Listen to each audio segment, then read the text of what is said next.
2015 से पहले मैं भी एक गृहस्थ के रूप में जी रहा था।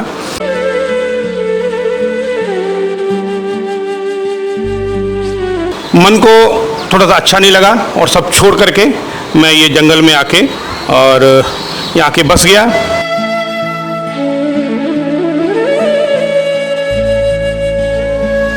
और मैंने फिर परम पूज्य महामंडलेश्वर नवल किशोर दास जी महाराज जी से मैंने दीक्षा ली। गाय का संरक्षण कैसे हो सकता है, गाय के संरक्षण के लिए कैसे प्रेरित किया जा सकता है, इस उद्देश्य के साथ आश्रम का नाम ही मैंने रखा गौ सेवा शक्ति धाम।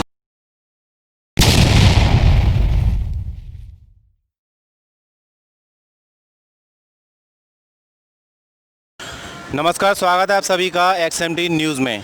आज हम आए हैं गौ सेवा आश्रम में।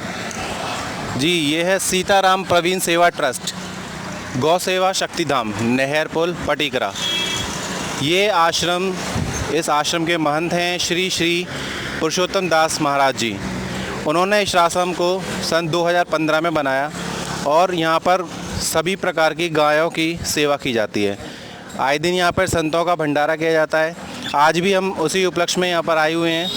यहाँ पर जो एक गाय में प्रजाति पाई जाती है कपिला गाय, उसका पूजन किया गया है, जो हमने देखा। हम आपको भी दिखाएंगे उसको।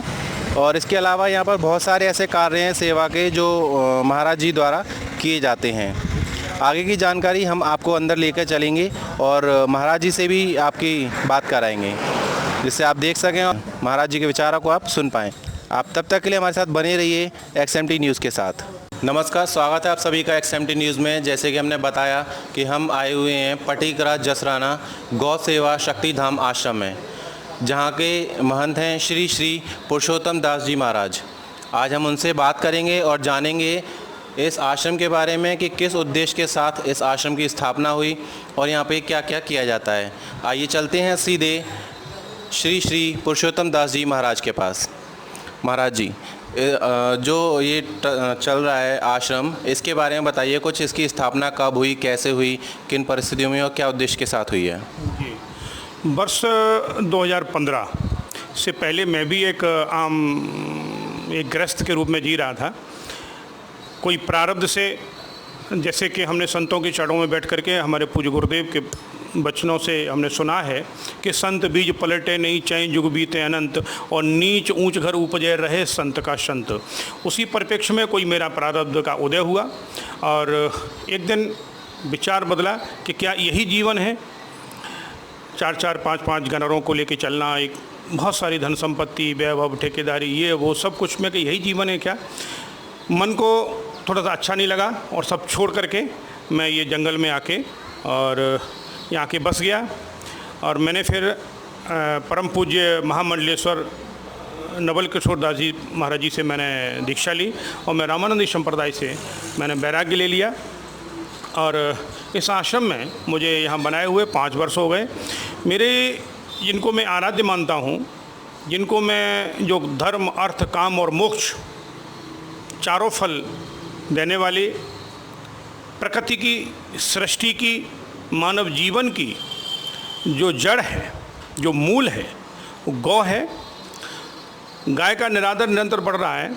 तो मैंने बस प्रयास किया, मैंने विचार किया, गाय का संरक्षण कैसे हो सकता है, गाय के संरक्षण के लिए कैसे प्रेरित किया जा सकता है, इस उद्देश्य के साथ आश्रम का नाम ही मैंने रखा गौ सेवा शक्ति धाम।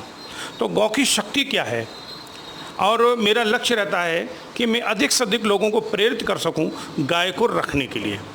गाय के क्या लाभ है, मेरा जन जन तक ये पहुंचाना है। दूसरा, समाज में पाखंड दिन पे दिन बढ़ता जा रहा था है, और वो पांडित्य के नाम पे लोगों को गुमराह करना, धनोपार्जन, ये सब एक बड़ी विडंबना हमारे धर्म में जो पैदा हो रही थी, उसको लोगों को जागृत करना, उसके खिलाफ में मुहिम चला करके संत परंपरा जो हमारी थी, ऋषि परंपरा थी, वो पुनः स्थापित करने का मेरा मूल रूप से ये सार था।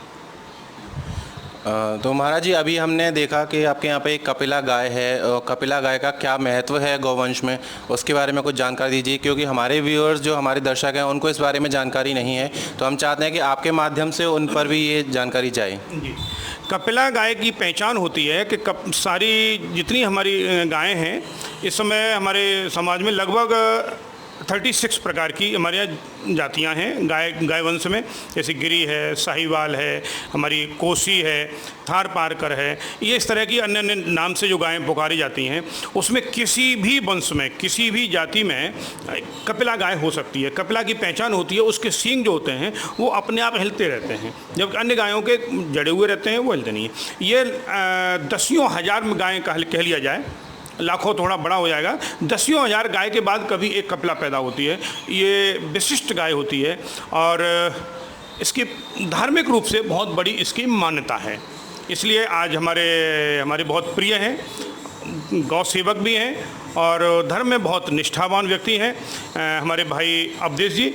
तो उनकी इच्छा हुई कि आश्रम में कपिला गाय का आगमन हुआ है, हम उसका पूजन करेंगे, तो आज उनके द्वारा कपिला गाय का पूजन किया गया और उसके बाद में संत समाज का चरण प्रक्षालन करेंगे और तदुपरांत संत का भोजन होगा। तो महाराज जी, एक सवाल और है कि सनातन धर्म के बारे में ज़्यादातर भ्रांतियाँ फैली हुई हैं, लोग उसका या तो दुरुपयोग करते हैं या फिर उसका हवाला देके कुछ और कृत करते हैं। तो हम चाहते हैं कि आपके माध्यम से सनातन धर्म के बारे में जो जानकारी है, जो उसका मूल रूप है, वो हमारे दर्शक समझ सकें। हाँ जी, बिल्कुल आप सही कह रहे हैं, मेरा प्रयास भी यही है।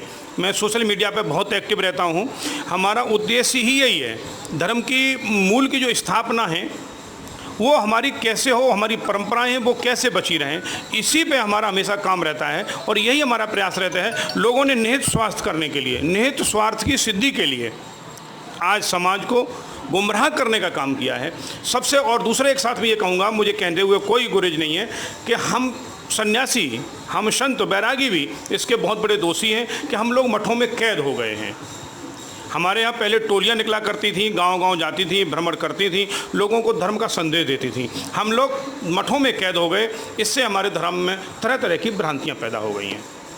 क्या रैलियाँ वही जो प्रभात फेरी के नाम से जानी जाती थी शायद? जी जी, जो पहले निकलते थे गांव में जाके डेरा डाल लेते थे, गांव में अंदर नहीं रहते थे। इतनी आस्था थी लोगों में कि गांव के लोग आ करके उन संतों के पास सब भोजन की व्यवस्था, दूध, ये सब व्यवस्था करते थे और वो धर्म उपदेश करते थे। वो उस समय उसको एक जमात जिसे बोला जाता था, जमात निकलती थी, हमारी टोली निकला करती थी, मंडली निकला करती थी, वो आज विलुप्त हो गई हैं और जितने विद्वान संत हैं वो सब मठों में हो गए हैं। और ये भी कहने में कोई गुरेज नहीं है कि आज जो बड़े बड़े संत हैं कथावाचक के नाम पर लाखों करोड़ रुपये लेते हैं और ऐसी उन्होंने एक 5 स्टार होटल के बराबर उन्होंने आश्रम बना रखे हैं। मैं इन सब का पुरजोर विरोध करता हूं और धर्म की स्थापना के लिए क्या सही करना है उसकी स्थापना के लिए मैं निरंतर कार्य कर रहा हूं।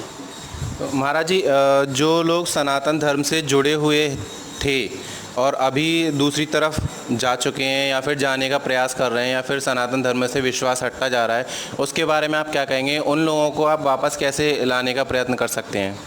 ये थोड़ा सा विवादित प्रश्न हो जाएगा हमारा। ये बिल्कुल आपकी बात सही है कि अन्य धर्म के लोगों ने बहुत प्रयास किया है और लगातार अभी तक चल रहा है। वो विभिन्न प्रकार के हैं, मिशनरियाँ काम कर रही हैं, हमारे अलग अलग मस्जिदों से काम चलाए जा रहे हैं और उसके लिए वो लोग बहुत काम कर रहे हैं। लेकिन सबसे बड़ी विडंबना क्या है कि मैं इसका भी विरोध करता हूँ। विडंबना क्या है कि अगर कोई व्यक्ति हमारे पुनः अपने सनातन धर्म में वापस आना चाहता है तो हमारे लोग उसको स्वीकार करने को तैयार नहीं है, जबकि आर्य समाज ने ये काम बड़ी तेज़ी के साथ किया था, बहुत अच्छा काम करने का प्रयास किया था और आज भी ये काम चल रहा है। कुछ आरएसएस के माध्यम से भी चल रहा है और आर्य समाज के द्वारा चल रहा है। आर्य समाज को मैं इस बात के लिए धन्यवाद देना चाहूँगा। लेकिन दुख इस बात का है कि हमारे कुछ पाखंडी महात्मा, कुछ पाखंडी ब्राह्मण उसमें उनकी पुनः वापसी के लिए कोई ऐसा कदम नहीं उठा रहे हैं। मेरा प्रयास है कि अगर वो लोग वापस आते हैं तो मैं उनका दिल से उनका स्वागत करूं। तो एक हमने आपकी एक पोस्ट देखी थी महाराज जी, जिसमें आपने बताया था कि ब्राह्मण के बारे में, एक्चुअली जो हमारे सनातन धर्म में वर्णों का आधार है, 4 वर्णों में विभाजन किया गया है, उसको जाति का रूप दे दिया गया, उसके बारे में क्या कहेंगे? उस पर ज़रा रोशनी डालिए। नहीं, बिल्कुल। ब्राह्मण जो है बड़ी एक भ्रांति पैदा कर दी गई है। हमारे यहाँ जो व्यवस्था की गई वो 4 वर्ण किए गए, लेकिन दुख की बात यह है कि वर्ण को उन्होंने जाति में बदल दिया। जन्म शूद्रे कर्म रे ब्राह्मणे, उदाहरण के लिए देना चाहूँगा विश्वामित्र जी का। विश्वामित्र जी क्षत्रिय थे और राजा थे। उसके बाद में उनको वैराग्य हुआ, उन्होंने संन्यास लिया और वो राज ऋषि कहलाए। लेकिन उनकी इच्छा थी कि मैं ब्रह्म ऋषि कैसे बनूं। तो वशिष्ठ जी ने फिर उनको स्वीकार किया कि आइए ब्रह्म ऋषि आइए। वो परिस्थितियाँ कुछ भी रही हों, वो एक बड़ी कहानी है, वो उस पर नहीं जाना चाहूँगा, लेकिन ब्रह्म ऋषि बने। इससे ये सिद्ध होता है कि जाति से नहीं, व्यक्ति कर्म से, स्वभाव से ब्राह्मण होता है। तो ये कर्म जो है उनको व्यक्तियों ने वर्ण व्यवस्था को कर्मों के आधार पर विभाजित कर दिया गया है, जो कि बिल्कुल समाज के विपरीत है। और यही से हमारी जो धर्म को कमज़ोर होने की बात जो शुरू होती है वो यहीं से शुरू होती है। वर्ण व्यवस्था, जाति व्यवस्था दोनों भिन्न भिन्न हैं। तो ये थे हमारे महाराज श्री श्री पुरुषोत्तम महाराज जी, जिनसे हमने जानकारी ली और आगे भी इनसे हम मिलते रहेंगे और ये जानकारियाँ लेते रहेंगे कि सनातन धर्म को कैसे हम मजबूत बना सकते हैं। जो हमारे पास से जा चुके हैं उनको कैसे वापस ला सकते हैं, या फिर अगर वो आना चाहते हैं तो कुछ जो जैसे अभी महाराज जी ने बताया, कुछ लोग हैं जो उन्हें एक्सेप्ट नहीं करते हैं, उन्हें स्वीकार नहीं कर रहे हैं। उसमें जो महाराज जी ने बताया उनको ज़्यादातर फॉलो करना चाहिए, क्योंकि कहीं ना कहीं एक धर्म की मजबूती तभी बनती है जब वो संगठित रहता है। और एक एग्जाम्पल महाराज जी ने बताया विश्वामित्र जी का। ऐसे ही हमने एग्जाम्पल्स और भी सुने हैं, उदाहरण सुने हैं, जो कि महाराज वाल्मीकि, ऋषि वाल्मीकि जी का था। उनके बारे में कुछ चर्चा करते हैं। जग जाना वाल्मीकि भय ब्रह्म समाना। वाल्मीकि जी उल्टा नाम जपा जग जाना, वाल्मीकि भय ब्रह्म समाना। ये दूसरा उदाहरण है ये जी। महाराज जी इनके बारे में कुछ बताएंगे थोड़ा सा डिटेल में, वाल्मीकि जी के बारे में? वाल्मीकि जी की तो सर्वविदित है लोगों को कि एक वो जंगल में लूट मार करने वाले व्यक्ति थे, और उसके बाद में सप्त ऋषि उधर से निकल के जा रहे थे, उन्होंने उनको लूटने के लिए उनको किया। लेकिन वहाँ फिर वही प्रारब्ध आ गया जो मैं पहले कहा था कि संत बीज पलटे नहीं चैन जुग बीते अनंत। लेकिन उनके इतना स्वभाव क्रूर बन गया था कि उनके मुँह से राम का नाम निकल ही नहीं सकता था। तो उन्होंने उनको दीक्षा दी कि आप उल्टा नाम जपिए। तो मरा क्योंकि हमेशा मरने का काम करते थे, तो मरा दिया गया। तो उल्टा नाम जपा जग जाना, वाल्मीकि ब्रह्म समाना। तो अपने कर्म के आधार पर उन्होंने भी अपने को ब्रह्म सिद्ध कर दिया। तो ये जानकारी हमने ली है महाराज जी से। हम आश्रम के बारे में और भी आपको कुछ बताएंगे। महाराज जी आपकी जानकारी देने के लिए हमें बहुत बहुत धन्यवाद।